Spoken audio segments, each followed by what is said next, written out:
Beneath the black flag, a descent into the heart of piracy. The sea was black that night, black as oil, black as sin. The moon hung low and sickly, like a dying lantern, its pale light barely cutting through the mist that hugged the Caribbean waters. You had been sailing for 3 weeks aboard the Providence, a merchant vessel bound for Jamaica, its cargo nothing more precious than salt and sugar. But the ocean has a way of swallowing ordinary men and spitting them out as something else entirely. The first cannonball hit before the lookout even screamed. It tore through the stern rail, splinters flying like shrapnel. By the time the second came, the pirate ship was already upon you, her sails black, her figurehead carved into a grinning skull. The men who poured over the rails were not the charming rogues of storybooks. They were barefoot and burned by the sun, their eyes hollow, their teeth rotted to brown nuts. You fought, of course you did, but what could one sailor do against 40 devils? When the smoke cleared, the Providence was theirs, and so were you.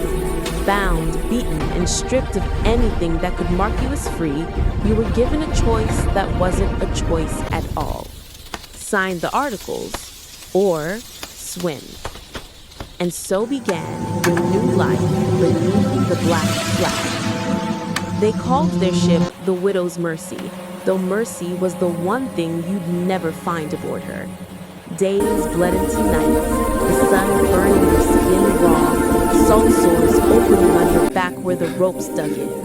The air stank of sweat, gunpowder, and the sour rot of men who hadn't bathed in months.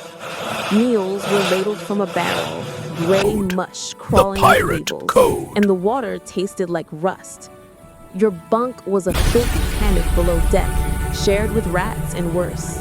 Sleep came in snatches, always haunted by the sounds of the waves pounding against the hull and the moans of the sick.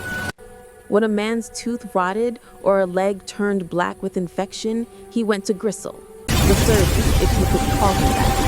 His tools were rusted, his hands steady only when soaked in rum.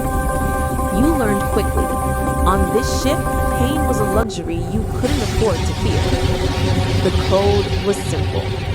Steal, fight, obey.